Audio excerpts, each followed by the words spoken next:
ആളെ പോലെയാണ് പലപ്പോഴും.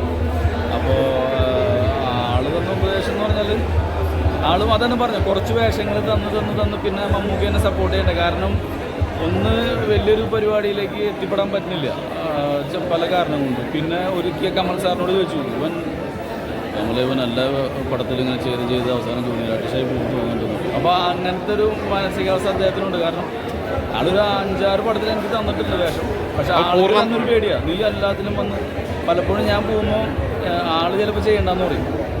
അത് കഴിഞ്ഞ് ആളില്ലാത്ത ലൊക്കേഷൻ, ആളില്ലാത്ത ഷൂട്ട് നടക്കുമ്പോൾ ഞാൻ പറയും അടുത്ത പടത്തിലൊക്കെ ഇതിലെന്തെങ്കിലും നടക്കുമോ. എനിക്ക് പലപ്പോഴും പിന്നീടുള്ള സിനിമ എന്ത് സംഭവിക്കണം, നമ്മളെ വിളിക്കണം, അങ്ങനെയൊക്കെ ഉണ്ടല്ലോ. അപ്പോൾ ഞാൻ ചിലപ്പോൾ എൻ്റെ ആക്രാന്തത്തിന് ചിലപ്പോൾ ചെറുതായാലും മതിയെന്നും പറഞ്ഞിട്ട് ഞാൻ ചെയ്ത ചില പടങ്ങളാണ്. കാരണം മമ്മൂക്ക വിട്ട് കഴിഞ്ഞാൽ എന്താ വിഷയം എന്ന് പറഞ്ഞാൽ, മമ്മൂക്ക ഫസ്റ്റ് പ്ലേ ഹൗസ് അന്ന് പ്രൊഡ്യൂസ് ചെയ്തു. നമ്മുടെ ജവാനോ വെള്ളിമല നടക്കുമ്പോൾ എന്നോട് ഡയറക്ടറെ വിളിക്കാൻ പറ്റും.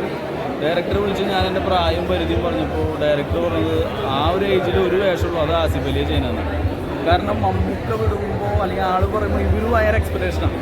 ഞാൻ വിചാരിക്കുന്നത് എന്തെങ്കിലും ഒരു തിരക്കില്ല സാധനം കിട്ടിയാലും നമ്മൾ ഹാപ്പിയാണ്. പക്ഷെ മമ്മൂക്കയാണല്ലോ ആളും വിളിക്കുമ്പോൾ ഇവരും കുറച്ച് കൂടുതൽ പ്രതീക്ഷിക്കും. അപ്പോൾ ചിലപ്പോൾ ചിലത് നടക്കാറില്ല.